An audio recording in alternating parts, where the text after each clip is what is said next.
My dear students, in this video, let us understand how to answer one mark questions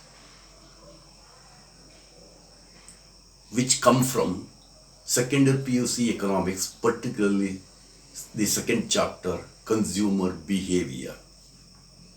These one mark questions have to be answered in a single word or a phrase or a sentence. Each question has to be answered like that.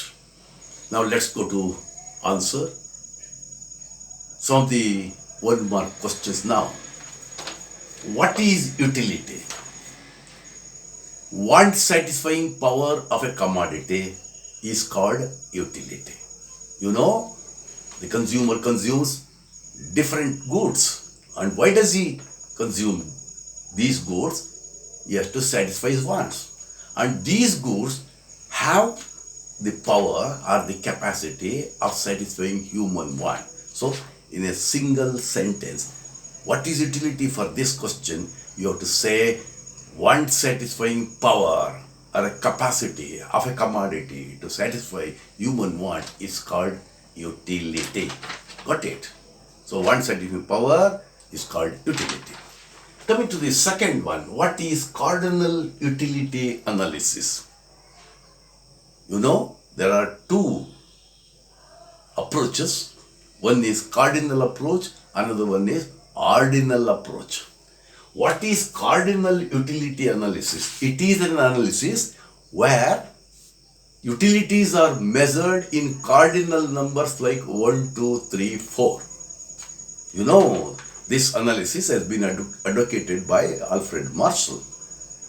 You need not write all those things. Just what is cardinal utility approach? Cardinal utility approach measures the utilities in cardinal numbers like 1, 2, 3, 4, 5 like that. Coming to the another question, what is ordinal utility analysis? Here, the utilities are measured not in terms of cardinal numbers, they are measured in terms of ranks. First order orders, in terms of orders, first order, second order, third order, like that. So that is called ordinal utility analysis. Coming to the fourth question, what is marginal utility?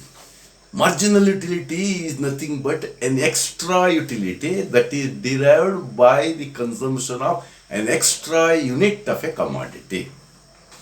Again, I will repeat it. What's marginal utility? Marginal utility is nothing but an extra or additional utility that is derived by the consumption of an additional unit of a commodity. Got it?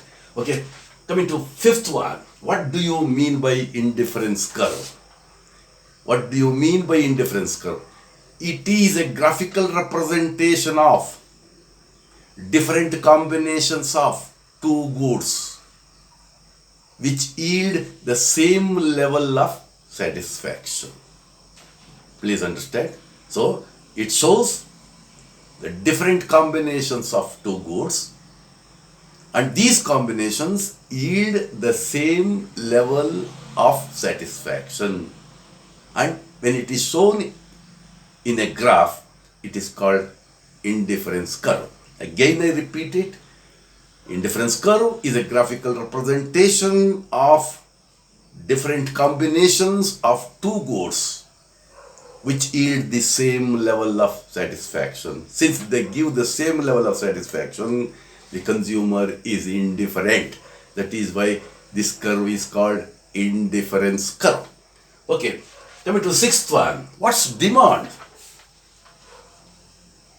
To define this demand, demand is nothing but desire backed by willingness to pay and ability to pay.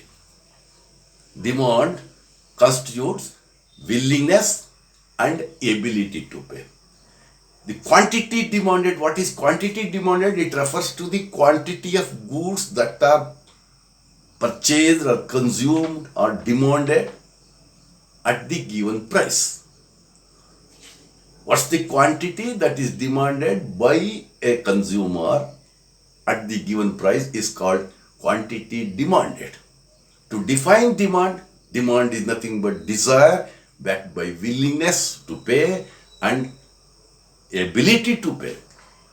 Right? Okay. What's the formula of PED? Formula of PED. See, PED, price elasticity of demand, is calculated in terms of percentage. In terms of percentage. See, PED is equal to the percentage change in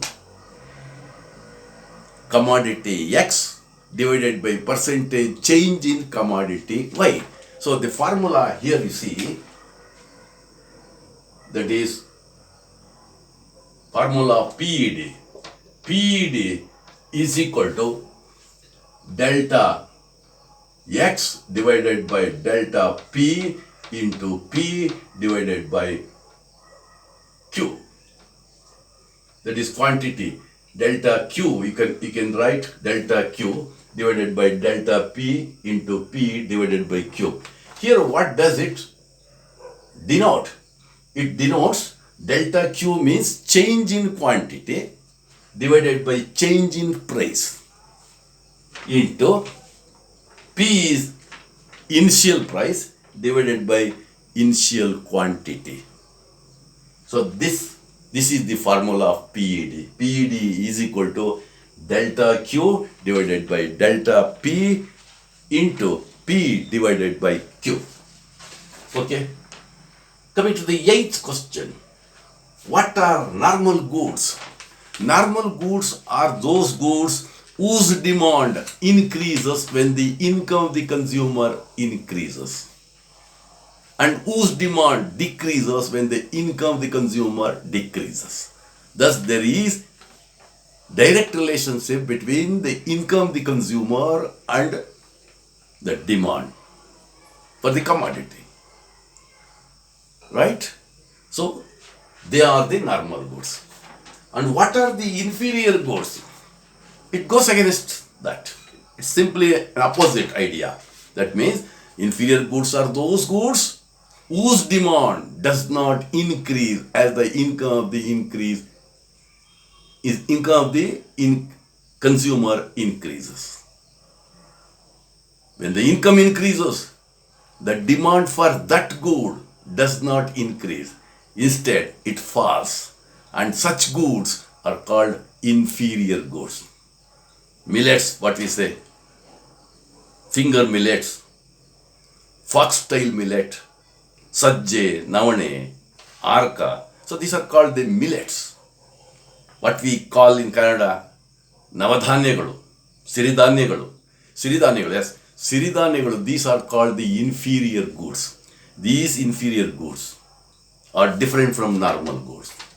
And when the income of the consumer increases, the demand for these goods, doesn't increase. Instead, it falls. And such goods are called inferior goods. So, let's continue answering one more questions in the next video. Be waiting for that. Thank you.